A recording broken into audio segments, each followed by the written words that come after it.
Bien, vamos a brindarles una pequeña y rápida explicación del capacitor. El capacitor es un elemento formado por dos placas metálicas y separadas estas por un aislante o dieléctrico. Y su función principal es almacenar energía. De tal suerte que si nosotros, por ejemplo, pusiéramos dentro de un recipiente dos pequeñas plaquitas dentro del mismo y sacamos dos hilos de esas placas, pues obviamente si le ponemos agua, si le ponemos aceite, si le ponemos un material, habría dos placas metálicas y separadas por un dieléctrico o aislante. Y su función, como lo decíamos, es almacenar energía. Vamos a ver esta breve explicación para ayudarlos un poco a construir su práctica del multiplicador. Si es que a lo mejor pueden tener algún problema por ahí. Bien, para la práctica del multiplicador, material para la práctica del multiplicador,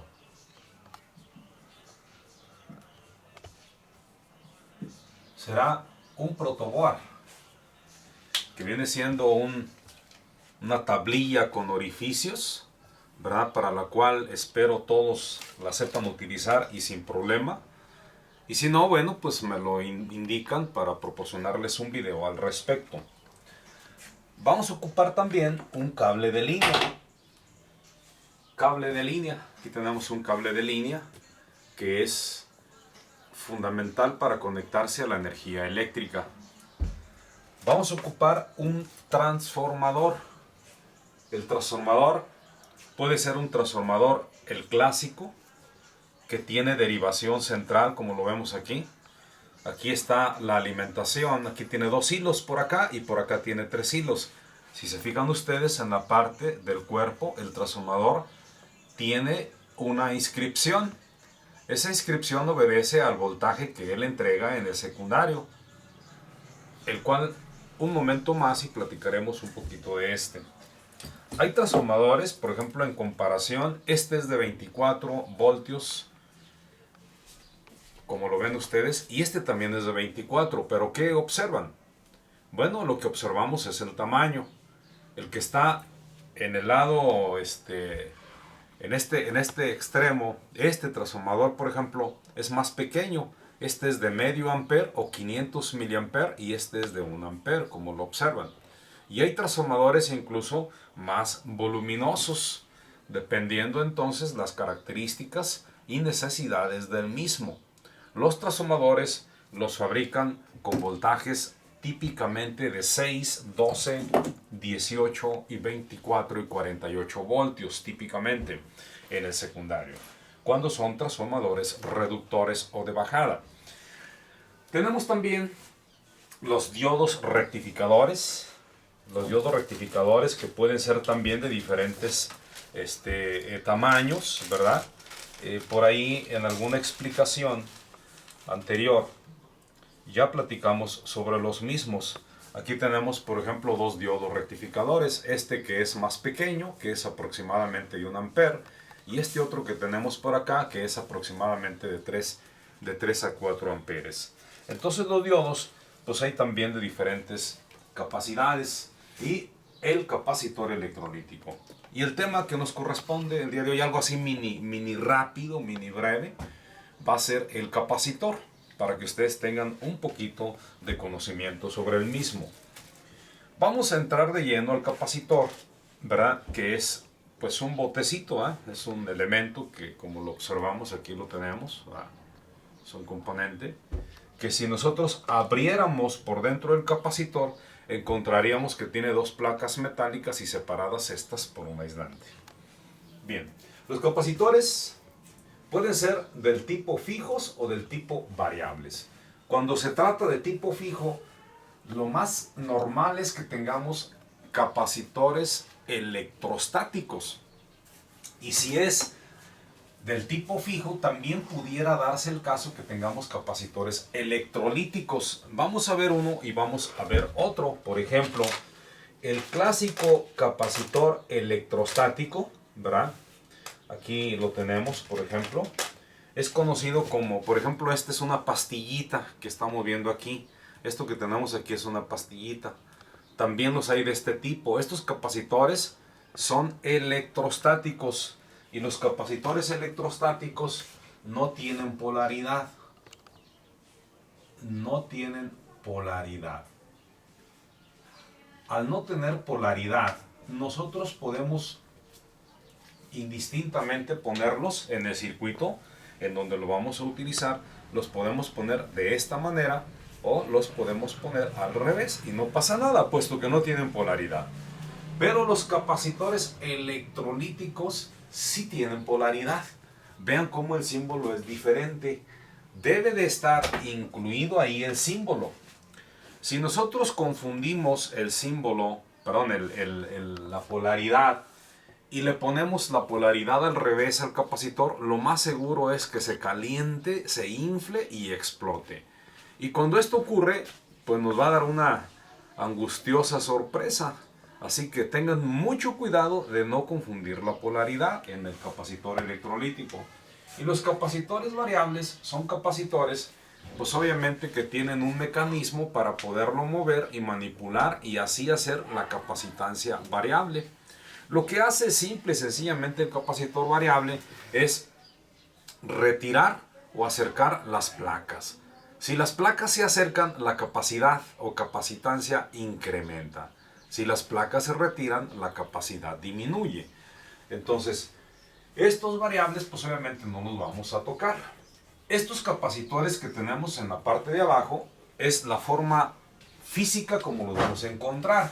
Este, por ejemplo, es un capacitor electrostático, ¿verdad? Electrostático. Este que tenemos aquí es electrostático. Y dijimos que el capacitor electrostático no tiene polaridad. Ese no tiene polaridad. No polaridad.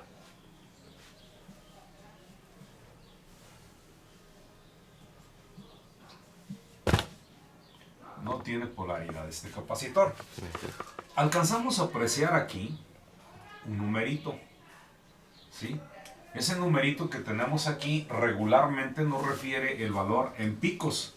Entonces este numerito que tenemos aquí lo manejamos de la siguiente manera. El último número se convierte en ceros. Así que para el caso que nos ocupa sería 10 y luego 4 ceros. 1, 2, 3, 4 ceros. Y el dato o el valor que tenemos está en picofaradios. Así que si nosotros recorremos 3 lugares para atrás, ¿verdad? Y otros 3 lugares para atrás, nosotros podemos ir accediendo a diferentes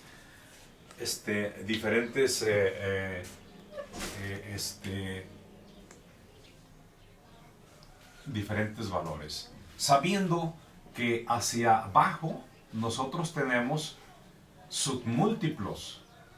Hacia abajo tenemos el milifaradio, más para abajo tenemos el microfaradio, tenemos el nanofaradio y tenemos el picofaradio, sabiendo que este es 1 por 10 a la menos 3, 10 a la menos 3 de faradio. Este es 1 por 10 a la menos 6 de faradio. Este es 1 por 10 a la menos 9 de faradio. Y este es 1 por 10 a la menos 12 de faradio. Entonces, como aquí nos están dando en picofaradios, si recorremos el punto 3 lugares hacia atrás, tendríamos nanos. O sea que esto que está inscrito aquí serían 100,000 picos, pero convertidos a nanos, repito, se recorren 3 lugares para atrás y tendríamos nosotros que el valor serían 100 nanos. Y si lo recorremos el punto otros 3 lugares para atrás, tendríamos nosotros un valor que sería .1 microfaradios. Entonces es lo mismo decir 104, decir 100,000 picofaradios, decir 100 nanofaradios o decir .1 microfaradio. Estos son los capacitores electrostáticos. Y el capacitor electrolítico, que a continuación se presenta, es un capacitor. Aquí tenemos, por ejemplo, algunos de ellos. Vamos a ver este. Son de diferentes valores en su capacidad. Así que, este, por ejemplo, que tengo aquí, es un capacitor que estoy sacando de una bolsa. Capacitores completamente nuevos. Y observamos que este capacitor es un capacitor electrolítico. Este capacitor electrolítico, como ustedes lo alcanzan a apreciar, tiene una patita más grande que la otra. Si lo ven, esa patita, la patita más grande es el positivo. La patita más grande típicamente es el positivo. Y la patita más corta es el negativo. Pero nos vamos a encontrar con el hecho de que los capacitores puede ser que nos los vendan y el capacitor tenga las mismas patitas, el mismo tamaño de patitas. Y si tiene la misma tamaño de patitas porque ya se las cortó la persona, pues ya no vamos a saber cuál es el más y cuál es el menos. Sin embargo, aparte de esto, si las patitas están exactamente del mismo tamaño, hay otra referencia, tiene un menos aquí, tiene un menos. Y ese menos es el referencial de cuál es la patita menos. Por ejemplo, en este capacitor, aquí alcanzaremos a apreciar en esta partecita el menos. No sé si lo alcancen a ver. Ahí está el menos. En este otro capacitor también, el chirris, aparece una leyendita aquí con un signo menos hacia abajo, indicando cuál es la patita menos. Este es el menos y en este la patita es el menos. Por lo tanto, el otro es el más. Los otros datos que el capacitor trae regularmente, en este caso, este capacitor trae unos datos, espero se alcancen a ver. Estos datos que tenemos aquí, dice la capacidad del componente en microfaradios y el valor de voltaje, la capacidad de voltaje. Vamos a verlos acá. Por ejemplo, he puesto aquí que este capacitor es de 22 microfaradios a 50 voltios. Esto quiere decir que de acuerdo a la capacidad del componente es de 22 microfaradios y de acuerdo a la capacidad de, repito, capacidad de en microfaradios o faradios es de 22 microfaradios y su capacitancia y su capacidad de voltaje.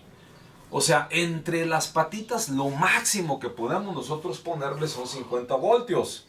Si le ponemos más de 50 voltios el capacitor va a explotar. Dos cosas tienen que cuidar muy bien en sus circuitos. Colocar la polaridad adecuada y no proporcionar voltajes superiores a la capacidad del componente. En este caso, este es de 50, lo máximo que podemos meterle son 50 voltios, no más porque explota el capacitor. Los capacitores tienen una forma de comportamiento. Cuando nosotros los sometemos ya dentro de un circuito a esa condición de que van a almacenar energía, almacenan, cargan, descargan en algunas condiciones. El capacitor tiene una curva de carga, aquí la estamos observando. O sea, si analizamos bien, si aquí el capacitor se llenó al 100% de su capacidad, está lleno al 100%, es decir, si un capacitor es está sometido a un voltaje de 10 voltios y el capacitor empieza a almacenar ese voltaje hasta llegar a cargarse completamente a esos 10 voltios. Pero, ¿de qué depende? Bueno, aquí lo observamos, miren, esa es la curva del capacitor. Es una curva exponencial la forma que se comporta. Y para que él se cargue al 100% requiere de 5 constantes de tiempo, o también llamado 5 taos. Esta cosa que está aquí se llama tau. 5 constantes de tiempo o 5 taos. Y nótese que si aquí es el 100%, el 50% andaría aquí. Aquí andaría más o menos sobre el 50%. Pero ¿qué observamos? Que, fíjense, no corresponde porque si aquí son 5 taos, aquí andaría sobre un tao o menos de un tao. Y cuando el capacitor ha transcurrido menos de una constante de tiempo, ¿qué pasa? Pues el capacitor ya se llenó al 50%. O sea, es como un componente que en forma voraz empieza a almacenar energía y poco a poco va comiendo lentamente hasta llenarse al 100%. Esa es una curva exponencial, es la forma en que se comporta en una gráfica tiempo-voltaje. Así lo veríamos. Igualmente la descarga, vean cómo la descarga, aquí observando esta parte de la descarga, vemos el comportamiento del capacitor, cómo lo hace este componente. Por ejemplo, vamos a imaginar que nosotros, sabiendo que el capacitor se carga en 5 constantes de tiempo o tau, y tau es igual a R por C, aquí hemos propuesto un ejemplo. Vamos a suponer que el capacitor lo sometemos a un voltaje.